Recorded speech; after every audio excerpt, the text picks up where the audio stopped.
Hey friends, welcome back to the Project Return online classroom. I'm Miss Celia and today we're going to do a little painting video. I figured we could paint with some unconventional materials today. So I got my paint and materials I'm going to be using are a palette knife, a sponge, and some Q-tips. And then you're also just going to need your water and paper towels as per normal. First, we're going to use our palette knife, and what I'm going to do for this first flower is I'm going to scoop up a bunch of paint and kind of just glop, for lack of a better word, glop the paint onto the paper. And your flowers by no means need to be perfect. The petals on flowers are always asymmetrical anyways.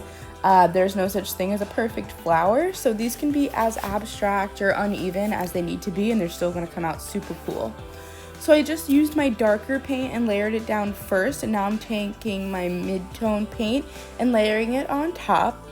You want to make sure that you get a good amount of paint on top of the other layer so they don't mix together. We want to make sure these colors definitely stand out because they're on different petals.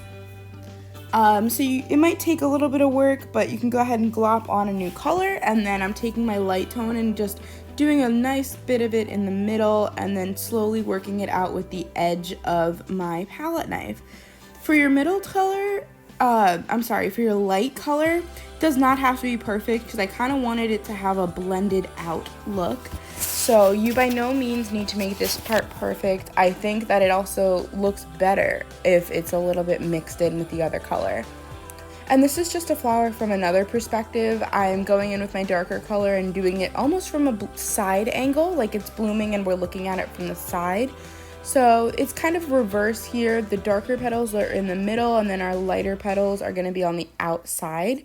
And then you can also just take a stem color and work directly downwards with your palette knife to make kind of a stem. So this is definitely a more abstract way to make flowers, and just keep in mind that these flowers do take longer to dry.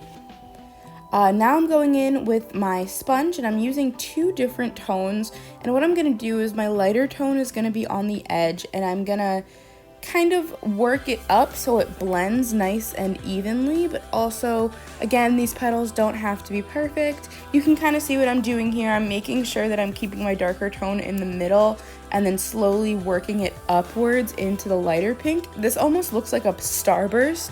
You can do this when you're making a sun also, but I like it for flowers. I think it looks super dainty and cute. And yeah, you just want to complete your flower, work all the way around, and try to get that dark pink as blended into the light pink as you can. And then if you want, you can do some little dots in the middle to represent the little petals that come out of the center of the flower. But you don't have to do that. This one also really works well with layering. If you were to layer a different tone of pink over it in the middle with a smaller sponge, that would look pretty cool. For the last flower, I'm bunching up my Q-tips, and I just want to get these in a nice tight little bunch, and I'm taking my darkest color first because this is going to be the foundation, and I'm kind of doing it in a very loose floral shape. It does not have to be even, again, because we're going to be layering other colors on top of it. I just want to get a nice foundation down, and it's also cool because it kind of shows the back of the flower and how it doesn't get as much light as the top of the flower does. So the back of the flower will naturally be darker anyways. Using the same bunch of Q-tips, you can go in with your second color and you can basically just do this however you want to do it. I'm just layering it on top. I want each of these little circles to look like their own petals, and that they're all coming together to form one larger flower. And you don't even have to stick to the shape that you made. You could also just do it even bigger and around the darker ones as well. And then for my lighter shade, I'm just keeping it to the middle. Again, I want the middle of the flower to have a brighter look, so I'm keeping my light color straight there in the middle.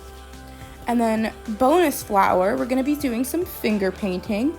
Take your dark shade and go ahead and put it on your finger, and you can see I'm starting from the middle of the flower and working my way outwards. And that's because we want the density of the paint to be more towards the middle and to go more outwards and get fainter as it gets towards the end of the flower. And then I'm taking my lighter shade, dabbing it in the middle on top, and kind of working it down the petals by tapping it, as you can see here what I'm doing. And this makes the flower look two-toned. It's got an interesting faded look to it. And I think this is super cute. This reminds me of a hibiscus flower. So if you were trying to paint hibiscus flowers in an interesting way, that's definitely a cool option for you. Thank you guys so much for watching my cute little video on how to paint with abstract materials. I hope you have a fantastic day, and I'll see you in the next one. Bye.